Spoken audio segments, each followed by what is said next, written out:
How are you doing? Welcome to live stream number 111. 3 ones. My name is Lars Christensen and thank you so much for joining me today. This Friday, December 22nd, it is almost Christmas break. Off next week, folks. What do we got today? Today, we are going to machine the sprocket that we modeled up yesterday. And we got a lot to get to today. So we got to jump in there. But first, that thing behind me, it's actually running right now. You probably can't see it. It is a Haas simulator. So a Haas CNC machine is just kind of like the controller, kind of like simulating code. It's actually running the code that we kind of like gonna cam up today. So for what it's worth. All right, let's jump in there. We have, like I said, we have a lot to do today. We're not just gonna talk cam. We are also going to talk about cam modeling, because when we get into cam, sometimes we gotta mess around with things. So yesterday, we modeled up the sprocket. We're gonna talk about how I model up this sprocket later on. Because I got some great comments and questions about that. So we gotta touch that. But what we're gonna do is we're gonna throw some toolpath on it. And I wanted to share some tips and tricks, show you a couple of things. Now first, before we get too deep into this, we kind of like we can break this down into, I would say, 3 different types of toolpath. There is this curved surface here. Remember how we modeled that up yesterday? There is, of course, the sprocket gears going around it. And then there is the center with kind of like this locking pin in here to kind of like hold everything in place. Now, you might be tempted if you're watching other live streams, and there's not, again, I say it all the time, there's no right way. You could go in right in this file that we modeled up yesterday and go into cam, right? Click cam, and now we're in the cam workspace. We could go in and we could start throwing some toolpath on this one. Now, one thing that I quite struggled with when I was working at Ridlam was you would get a model in like this, and sometimes you have a tendency that you want to do as much as you can on the first operation, but then if you have to, like we have to in this case, flip it over, you want to do the last portion in the last operation. So do as much in the first, flip the part over, and then do just whatever you have to do to kind of clean it up. Sometimes that gets confusing when you get a 3D model like this, because well, one of the things that happens is if I, for example, want to machine this surface right here, so we're in cam and I'm just going to do a quick setup, and this is not final, just going to show you something here. I'm going to make that Z go up, and you know, probably also would have round stock for this, so let me just go into rather size stock. To machine this curved surface, see what happens here. If I really want to use the scallop toolpath for this, and I'm going to talk a little bit about that later. Let me just select the tool. I'm going to use the metric tutorial metric library for all this. Select the ball end mill, and let me just hit OK. What you will see that happens is that, I mean, the toolpath is not really bad, but you see how that it follows the outside profile of the sprockets, where I really wanted just to kind of like the toolpath to be uniformed, almost like as if I didn't have the sprockets in there. And that kind of goes back to what happened yesterday when I modeled this part up. Somebody was commenting, it have made more sense to have put that curve on before you put the teeth on. And absolutely, it could have helped me quite a bit.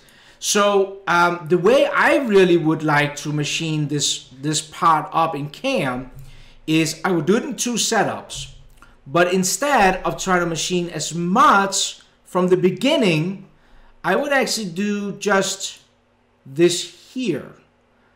I would put a round blank, and I would actually probably finish the thickness of the blank, what was 14 millimeters.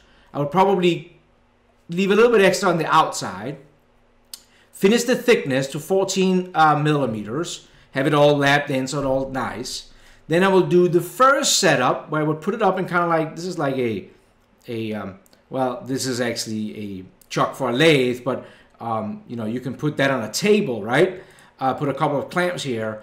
And in the first operation, I would machine this surface, and then I would machine the center with that little notch out there. And actually, I gotta say it again, I have never worked in a shop where we didn't have a wire EDM, so I would actually probably cut all this out of a wire EDM. That way I would never have to worry about corner radiuses in here, internal radiuses. Gonna come back to that a little bit later. Could also broach this. There's different ways to do it. We're just gonna pretend we only have a mill for this today. So this would be my first operation. Then, in my second operation, I am going to throw it in on a kind of a fixture that I create. Now, this fixture is round. It could be rectangular for that matter. All it really is, let me just hide the sprocket for a second. All I did was I created a base fixture. I'll turn some of this stuff on. Base fixture here. It's a little bit of recess on it, so when the sprocket is sitting, it's actually sitting up in the air, so my end mill can go past here.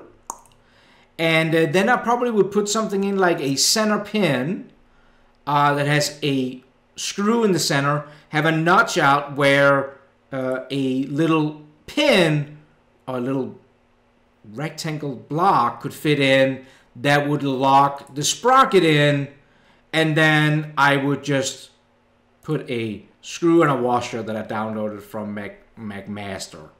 That's probably how I would hold this part if I didn't have a wire EDM. So first operation, just machine this surface and do this cut out, machine the center, machine a little notch out, then go over, and this could be on the same machine sitting next to each other, and then flip it over, do the same kind of curved surface, and then do the teeth, and that should kind of like finish it out.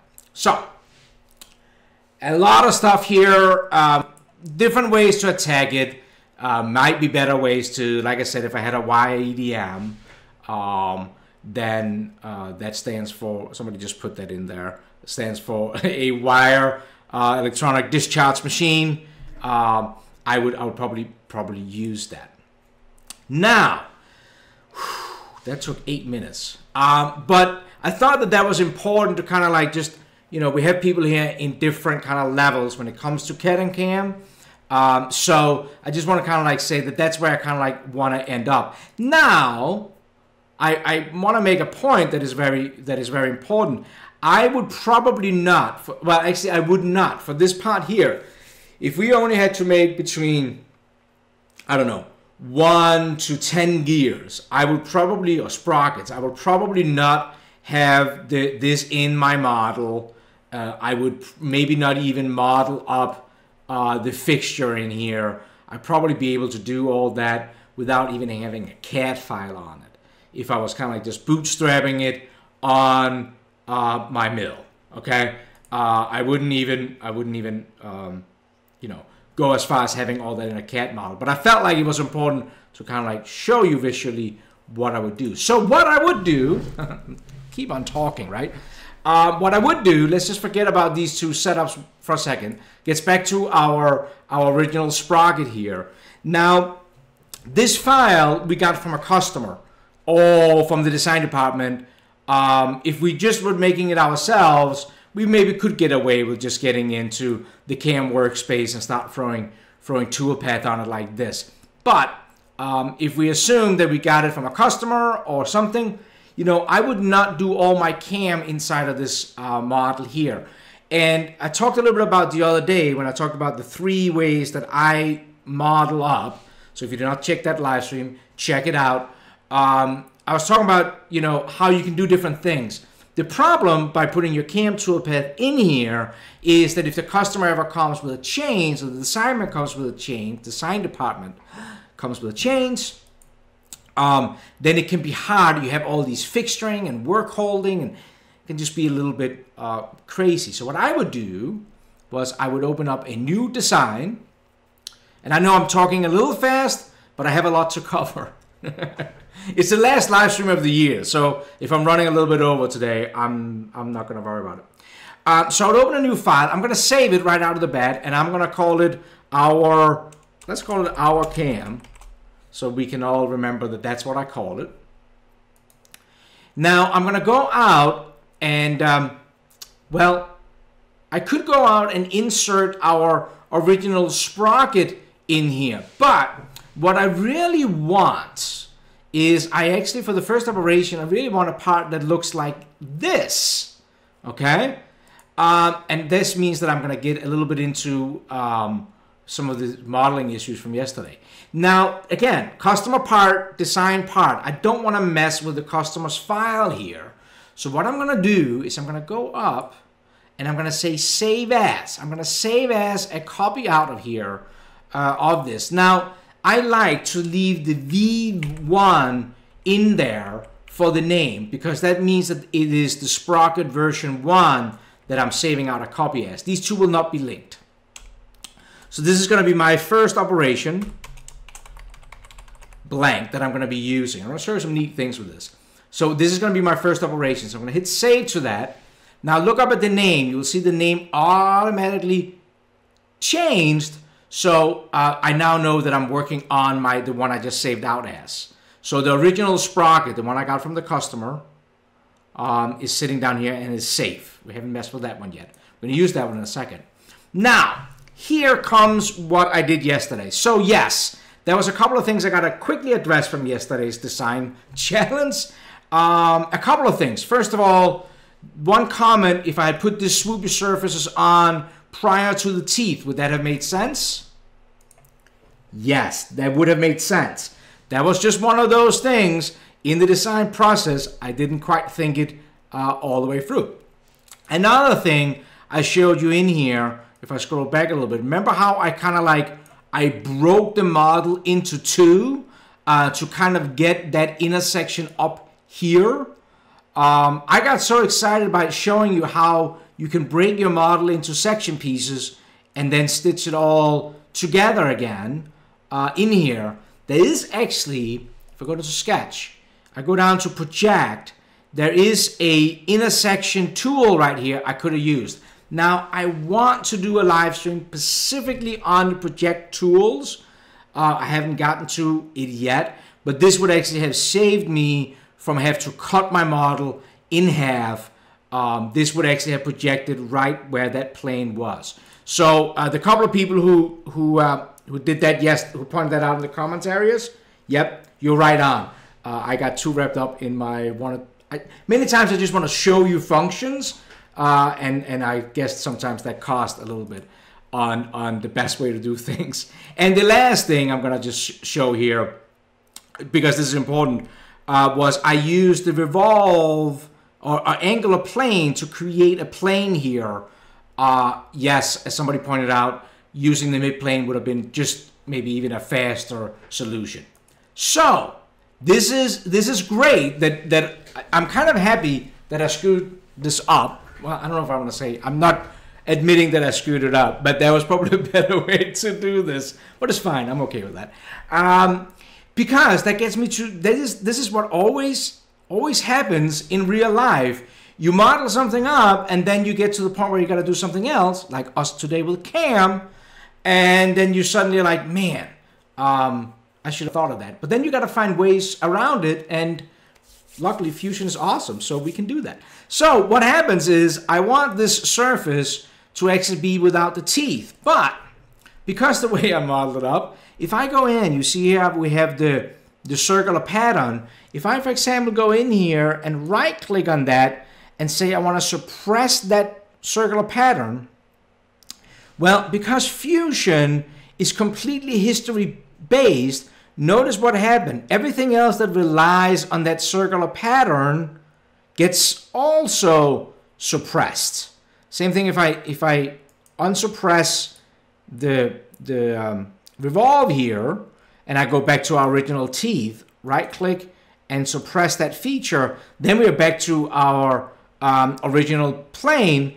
What kind of destroys my thought that I want that that curved surface by itself, because it relies on these two here. It's one of the things that is great about history-based modeling, but also can give you a little bit of a headache sometimes. Well, here's a trick. Inside of Fusion, there's many different tricks, but here's one of them.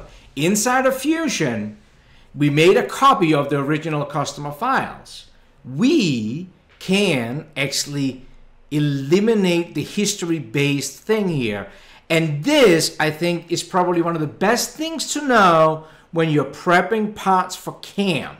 Because knowing that you can go up here and right-click and eliminate the capture design history tree, literally just eliminate all the things that gets controlled by this. Now, when I click on this, there's no way back. You get a warning.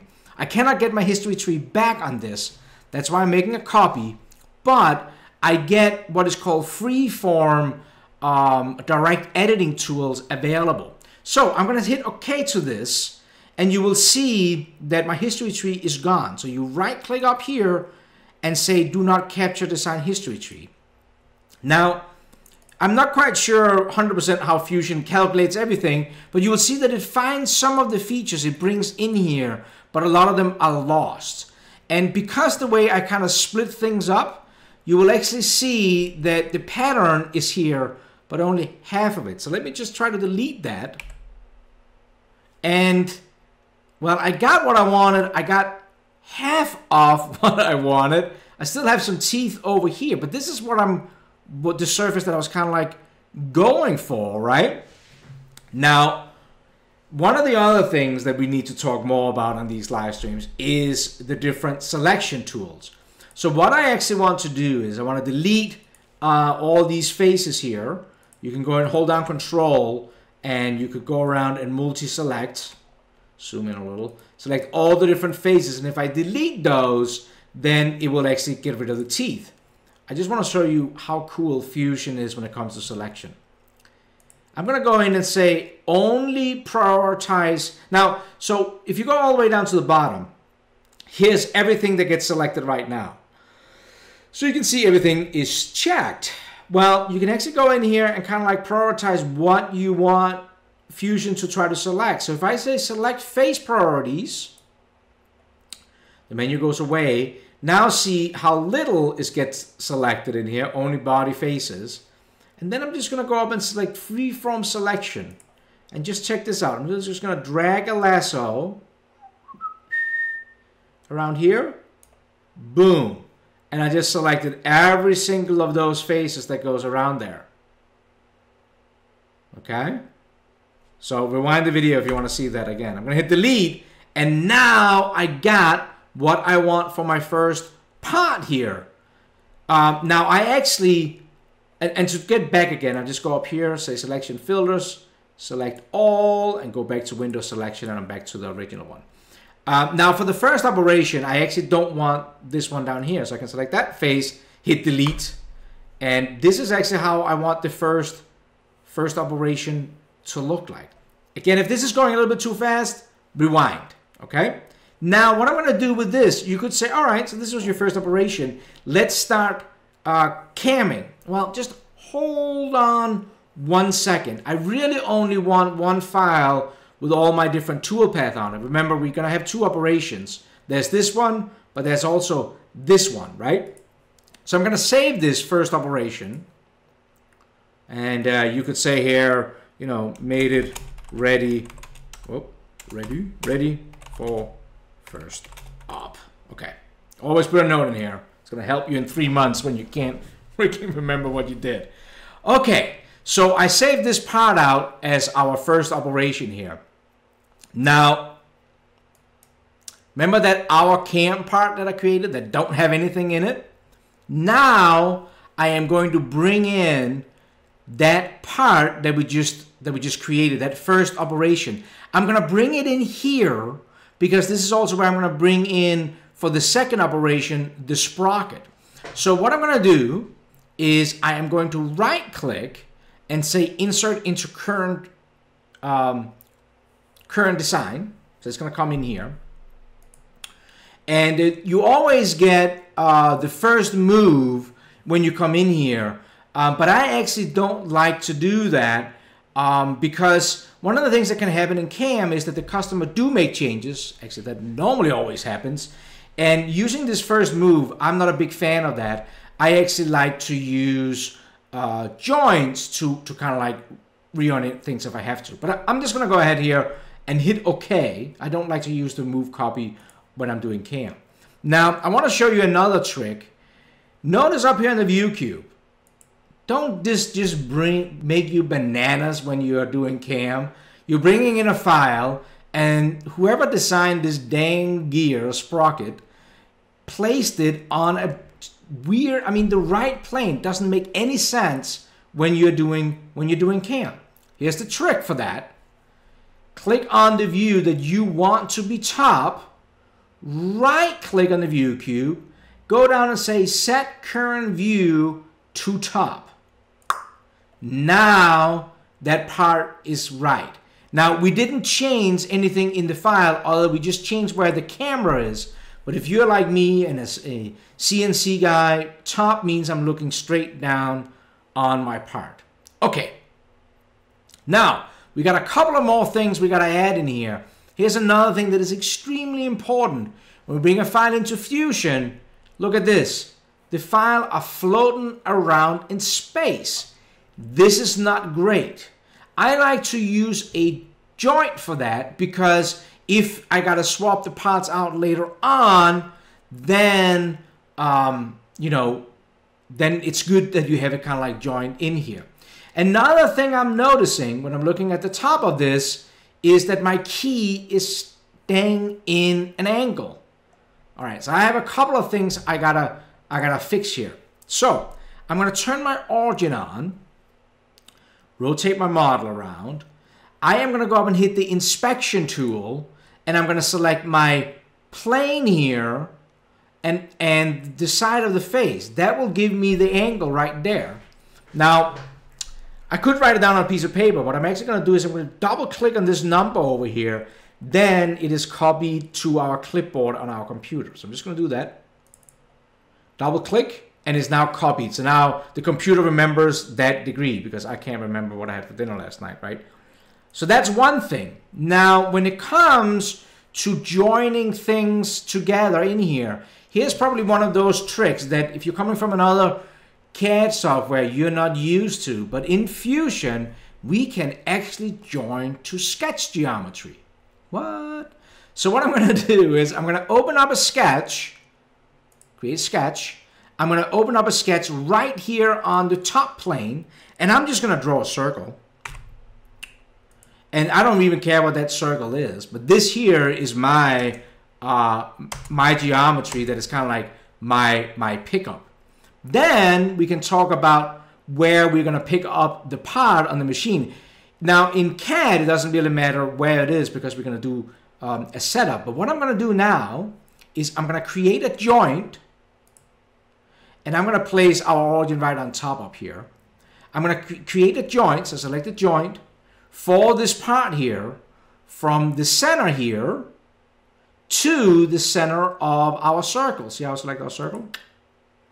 And just like that, the part get moved down so the origin is sitting right on the top here. But more important maybe for me, I also got that dang angle I gotta deal with. Well, because I'm using the rigid joint, I can actually also control that right here.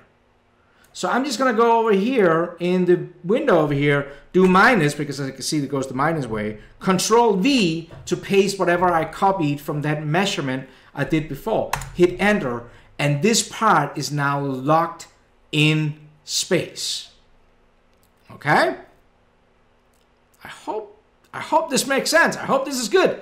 enough of all the CAD. Let's get into CAM. This is just important when you're working in a CAM environment, that you know about some of these different tricks. So let's cam this guy up a little bit. So I'm going to go back into CAM environment, and I'm going to create a setup. Now, we place the origin up on top, but this is not really important. What is important in CAM is this here. And if you are unsure about this whole thing, send me an email, lars.christensen@autodesk.com, and I send you a bunch of videos on this. I always use select Z-axis and plane. I'm going to select on the top face here. You will see that it jumps over and shows the Z-axis going up. I'm not a big fan of my X-axis direction, so with that active, I'm just going to select this line here, and it rotates it around. This is my G54, friends. Now, the stock shows up as a rectangle. I would use a round one. So I'm going to go here and click stock, click the drop down. I'm going to select relative size cylinder. Make sure you check what stock is left. It's leaving 1 millimeter on the outside diameter, but the thickness is all finished. That's what I would do also. Okay? All good. I'm going to hit OK to that, and I've just defined my stock. Now, let's throw some toolpath on this first operation. So, I already kind of like showed you before what I would do with the curved surface. So let me I would probably start out with the center first, but just because we already talked about the curved surface, I would use the scallop toolpath.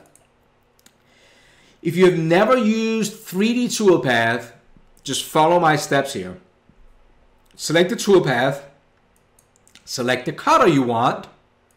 I'm going to go down to the tutorial metric one down at the bottom. I am going to select a 6mm ball end mill. I'm going to hit OK to that. And here's the trick. If you never used 3D CAD before, don't go in and change all kind of settings. Just hit OK and see what the toolpath gives you. And this actually looks very well. Now, the only thing I notice is you will see scallop collapses. So it goes from the outside and is really, really nice. But as it's getting towards the center, it sees that edge there, and it kind of starts following that round key shaft. And I actually don't want that, a teardrop, whatever you want to call that. I really just wanted to go up to the edge here where that swoop surface ends. So, right-click, edit. Now, the first tab is always the tool.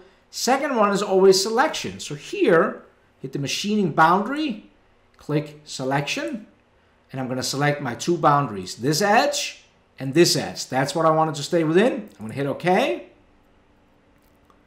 And that there is probably exactly what I want, except I know the step over is wicked big here. This would never make a pretty surface. Now, I've said before, the step over comes down to two things.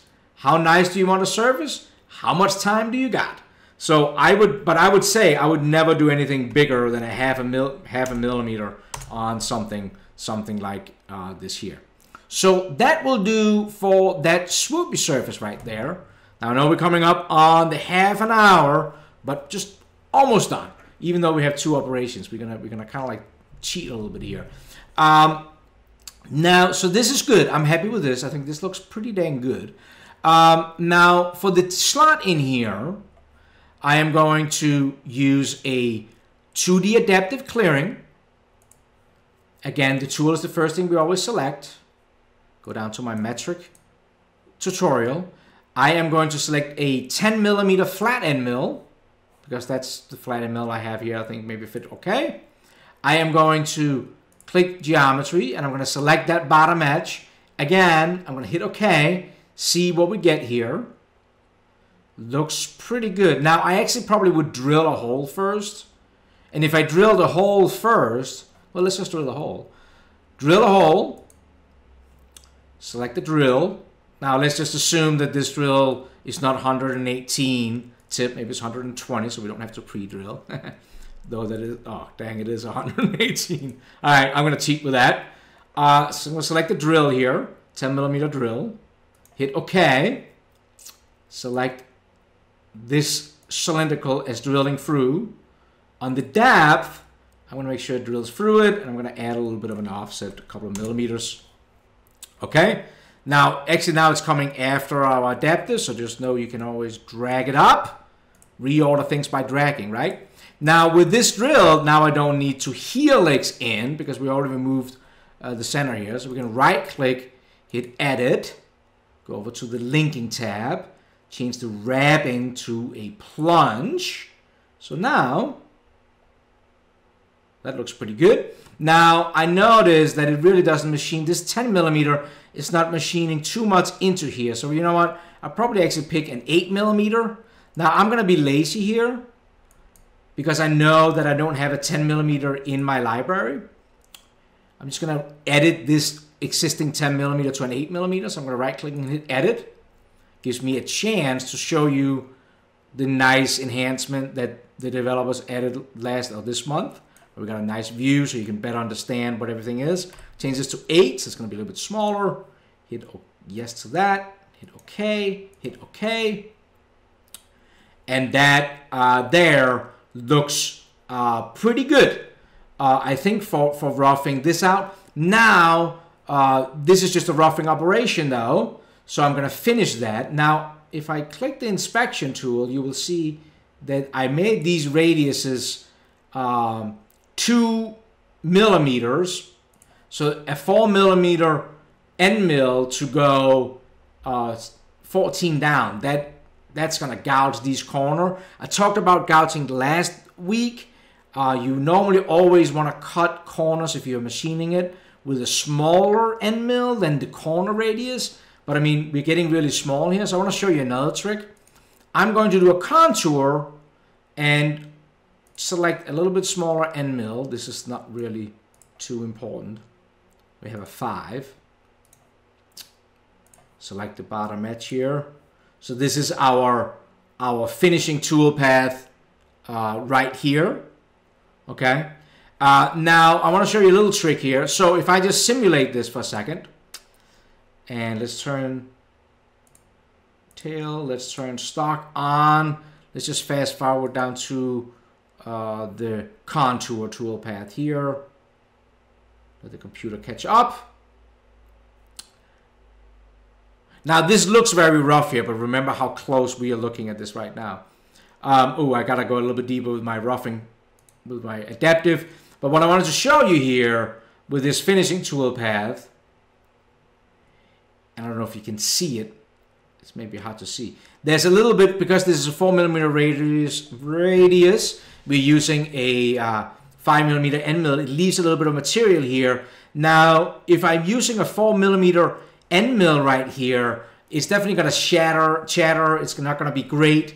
Another trick, and I'm not saying this is maybe, I mean, the best thing would always be use something else, broached, YADM, or whatever. But you can actually also successfully, I've done this, drill it with a 4 millimeter end mill. So if you go and you select a 4 millimeter flat end mill, the same radius as the corner, but as a drilling operation, and you select these two here, and then if you go over on the passes tab, you can do like a very small kind of like chip breaking. So the cutter kind of like just goes down, just very small steps down. You can actually successfully get to a point where this cleans up fairly nice.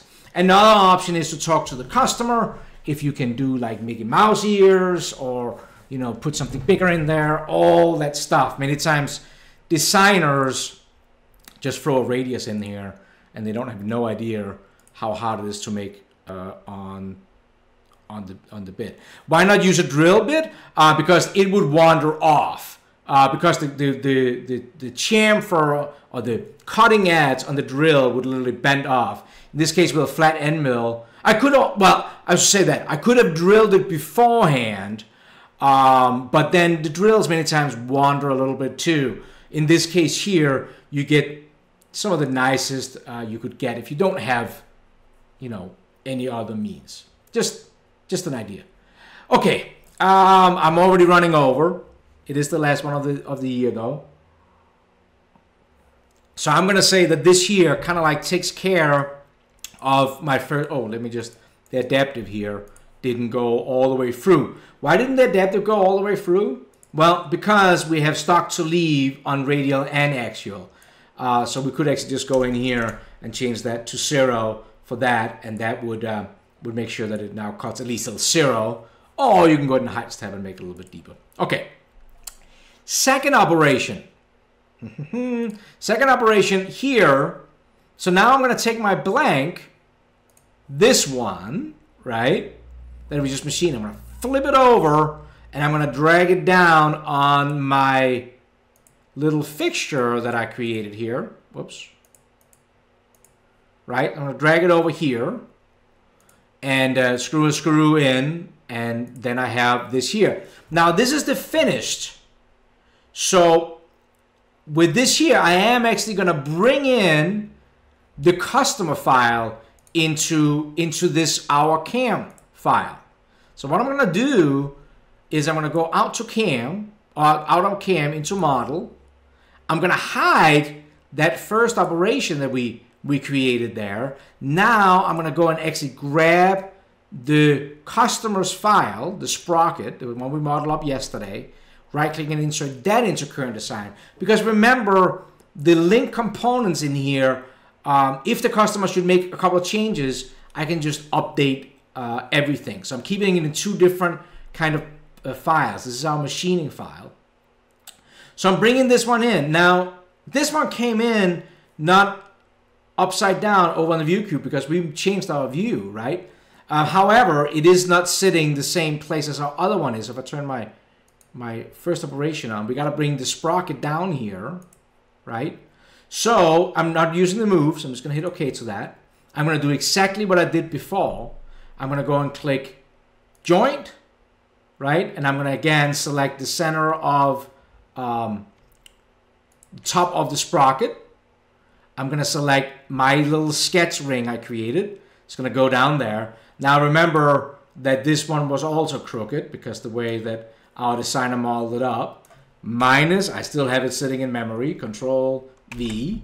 There was that rotation there. Okay. So I have two different files in the same file. My operation 1 and now the finished part that I need for the customer. Okay. Hope this is useful. So let's just wrap this one up here. Now here comes something cool. Let's get back into cam. When I get into cam, you will see that because I made these changes, we have red warnings on all these toolpaths. Doesn't mean that these toolpaths right now are bad. It just means that the software saw we made a change. Now, what I can do is I can just click on and hold down Shift and select all these operations from the first operation. I'm going to right click on it and I'm going to say I want to protect them. That means that now are all completely locked, right? And when I regenerate my new toolpath for my second setup, that these will not be messed with. We have already determined these are great, these are good.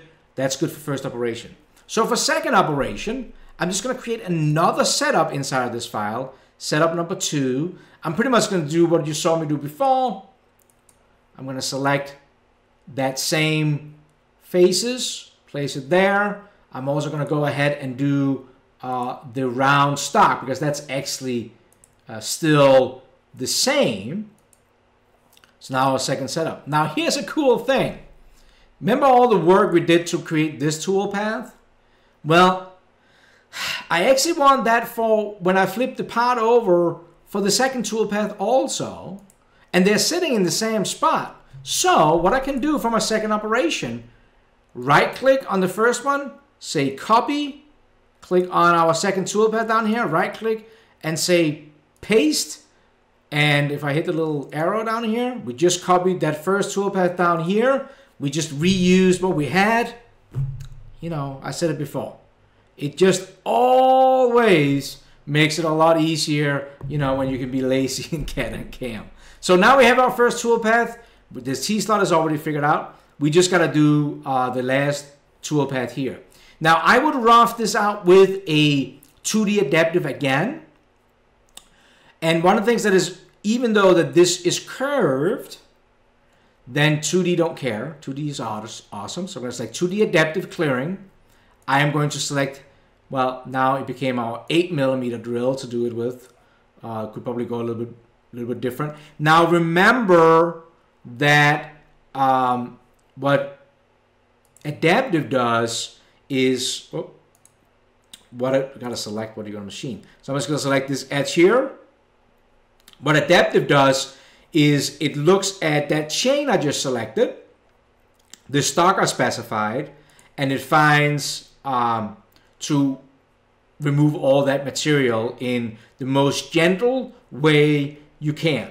Now I'm actually going to go into this offset and just bring the cutter a little bit past that, because I know that I have a little bit of you can go a little bit deeper, 3mm maybe, so it goes past the bottom down here. Remember how I kind of like created a little bit of a shelf for that to sit on? Okay, so that's my adaptive. I am going to go ahead and do a finishing toolpath. So that would just be a standard 2D contour. So even though that I'm selecting on a curved surface, Fusion is smart enough to make it flat for a 2D. I'm going to do the same thing as I did before. Just bring it minus 3mm on the depth. Okay. The last tool. So now we got this. We got a roughing toolpath and we got a finishing toolpath. Okay. The last thing I'm going to do here is I'm actually going to go in and I want to deburr this on the outside. We talked about deburring a couple of Fridays ago. Put a little chamfer on it so it's not all going to cut my hand, at least on one side. Then you could flip it over and run that same toolpath one more time. For that, be aware of trace. Now, as it says here on the screen, trace machines a longer contours with varying C values and with or without left and right side compensation. So I'm going to select trace. I am going to go in and select the tool. I'm going to select a 90-degree spot mill here with a little chamfer on. I'm going to select that upper edge because that's what I want to chamfer. And then I can go over to the passes tab. And it's right now cutting on center, but if you just flip it to the left, so it's on the left side, climb milling around, and then you will actually see down here that it knows that this is going to be a chamfer toolpath. So I can say I want a little bit of width, and I normally actually leave this on 0 and adjust it in the compensation out of my machine. But I maybe want the tip to go just 1mm past wherever I touched it off. Hit OK, and we now have a tracing toolpath. And even though that it exists under the 2D toolpath, it will actually go, if we simulate it, it will actually go in the 3 axis. It will actually go up and down in the Z axis, just like you would think that it should. So that was what I knew I was going to go over a little bit today, but I'm going to use the excuse that is the last one of the year. I hope that you got something out of this, at least, you know, if nothing else, food for thought on how you possibly could machine a sprocket like this with hopefully some useful tips. I see here that I might have some streaming issues. I'm sorry about that. It says here my YouTube is not receiving enough video. This will be up. The recording will be up on the screen. So if you have issues, I'll make sure that it gets up there. Oh, now it looks like the stream health is good again. I hope that it wasn't too blurry or too bad. Just chopping up. I'll take a look at it, and I'll make sure that we get the original video up if this is too bad to look at. I hope that's it. That's all I had to show. It is. And then the stream did die. But it's okay. Thank you so much. I really appreciate all you guys who have been watching all the live streams up through the year. I am going on winter break, so there will be no live streams until next year.